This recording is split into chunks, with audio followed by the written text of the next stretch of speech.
ዙፋኑ ላይ ቁጭ ብሎ ልጄ አንተ ወልድ ውረድላቸውና ሙትላቸው አለ? ይሄ ሰው ሰራሽ ነው።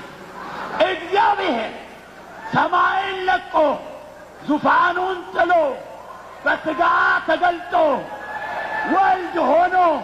ክብር ለእግዚአብሔር ይሁን። ቄስ ኃይሉ ዘሪሁን ነኝ።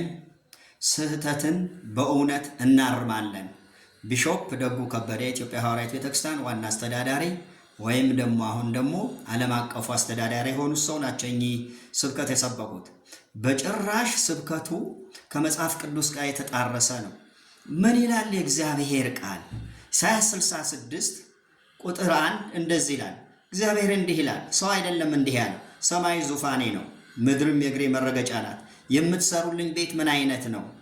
የማርፍበት ስፍራ ምንድን ነው ይላል ኢሳይያስ 66 ከቁጥር 1 ጀምሮ ስናነብ። እርሱ ግን ዙፋኑን ለቆ እግዚአብሔር እኮ ሰማይ ዙፋኑ ነው፣ ምድርም የእግሩ መረገጫ ናት። እንዴት ለቆ ይባላል?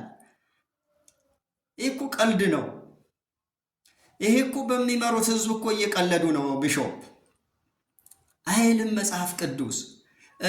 ወልድ ውረድላቸው ሙትላቸው አለ። አዎ አለ። አዎ አለ አለ። አንደኛ ዮሐንስ 4 ቁጥር 9 እና ቁጥር 10 ላንብብ። በዚህ የእግዚአብሔር ፍቅር በእኛ ዘንድ ተገለጠ፣ በእርሱ በኩል በሕይወት እንኖር ዘንድ እግዚአብሔር አንድ ልጁን ወደ ዓለም ልኮታልና። ፍቅርም እንደዚህ ነው፣ እግዚአብሔር እርሱ ራሱ እንደወደደን ስለ ኃጢአታችን ማስተስሪያ የሆን ዘንድ ልጁን እንደላከ እንጂ እኛ እግዚአብሔር እንደወደድነው አይደለም። እርሱ ልጁን አላከም፣ ራሱ መጥቶ ነው የሞተው፣ ራሱ ነው የተወለደው ብለውናል። መጽሐፍ ቅዱስ ደግሞ ልጁን ልኮል ይለናል። የማን ነው ልክ?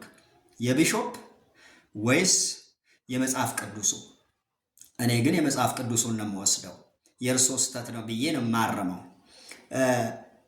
ሁለት እንደገና እንደዚህ ይላል፣ የእግዚአብሔር ልጅ እንደመጣ ይላል። እርሶ ግን በስጋ መጣ፣ ወልድ ሆኖ መጣል።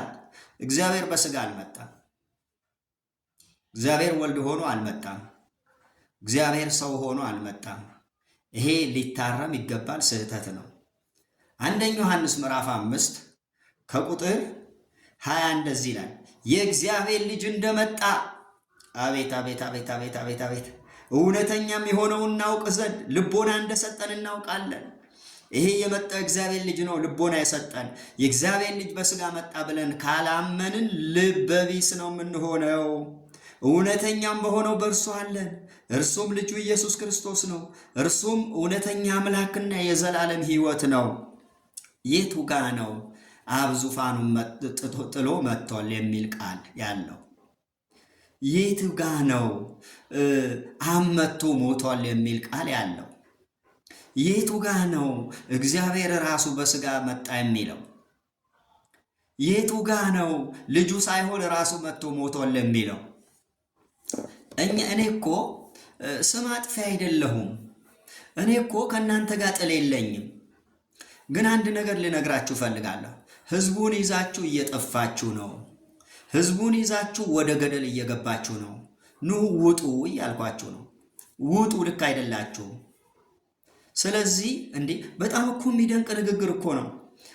እስኪ የእሳቸውም ስብከት በደንብ አስተውላችሁ ስሙት። አንተ ልጄ ወልድ እስቲ ውረድላቸውና ሙትላቸው አለ። አዎ አለ። እግዚአብሔር ሰማይ ምድር የሞላው እግዚአብሔር የማይወሰነው እግዚአብሔር በእርሶ ስብከት እኮ መጥቶ ሞተልን ብለን እንውሰድ እንዴ? እባካችሁ ተዉ፣ እባካችሁ ተዉ፣ እባካችሁ ነገራችሁን በልክ አድርጉ። ምንድነው የቄስ ሚስት አወቅሽ ቢሏት መጽሐፍ አጠበች ይባላል። እናንተም ወደዛ ደረጃ ከፍ ያላችሁ ይመስለኛል። ስብከታችሁ አስተካክሉ። አብ በስጋ አልተገለጠም፣ አብ አልተወለደም፣ አብ ስጋ አልሆነም። የመጣው በስጋ የመጣው የእግዚአብሔር ልጅ ነው። እግዚአብሔር ዙፋኑን ለማንም ሰጥቶ ወርዶ የሆነ ነገር ሆኖም አያውቅም። ሰማይ ሆኖ ምድር አለ፣ ምድር ሆኖ ሰማይ አለ። ውስን አምላክ አይደለም እና ትምህርት በሌለበት ዘመን በህዝቡ ላይ ተጫውታችኋል።